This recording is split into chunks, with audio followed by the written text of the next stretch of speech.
Are you someone who believes in brotherhood or believes in loyalty or believes even in ride or die?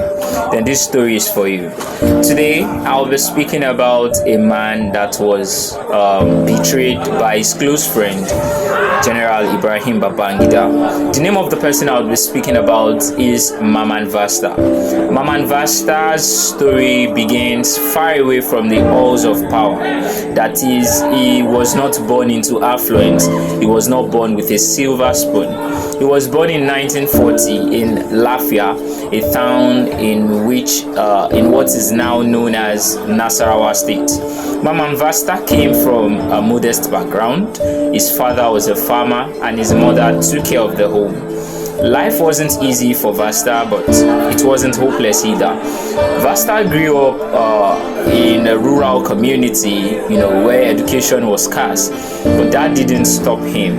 He was determined to change his story. You see, Vasta's early life or Vasta's early years were not really about military ambitions. He had love for literature, he had love for art. So he was known for his poetic mind. He was known for his poetic mind even in his youth. He spent most of his time writing verses, writing poems, and that even earned him the name the soldier poet amidst his colleagues. So, like many young Nigerians of his time, Vasta understood that education and opportunities didn't come easily. So, the fact that he had access to education in his early life and he also had that opportunity, he did not take it with levity. He considered it a very, very important thing for him and something he shouldn't take with levity. Vasta understood that the military could be a way for him to secure the future, and you say not just for himself but also for his community. So in the year 1962, Maman Vasta joined the Nigerian Military Academy, NMA, and that was how his life in the military began.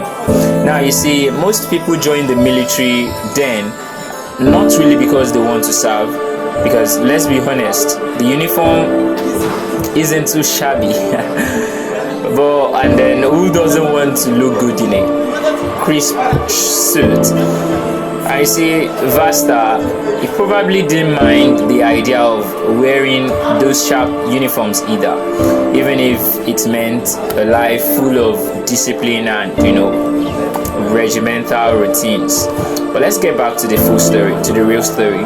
It was at the Nigerian Military Academy that Maman Vasta met Ibrahim Babangida. And you see, the Babangida that Vasta met was someone that would later become his lifelong friend and even an ally. They became very close quickly, and they were not just classmates, but they were even brothers. They trained together, they studied together, they shared the same vision of a better Nigeria. They had each other's backs, they had a bond, they had this unbreakable bond that would later define their careers. Vasta's rise in the army was not immediate. He was not someone that quickly rose to the top, but he worked tirelessly. His intellectual nature and his ability to connect with people made him stand out. He made him stand out among the ranks. So Vasta was not just a soldier, he was someone who thought deeply about the country's future. He really cared. He was someone that really cared about Nigeria. So as Vasta and Babangida advanced in the military, their relationship only became strengthened. They did things together. Their thoughts, their plans were common, so their bond also became unbreakable. And you see, by the time Vasta earned his commission as a lieutenant, he had already gained the trust of his peers. He had already gained the respect of his peers. So they were both young, they were both ambitious, and they were both success or positivity driven.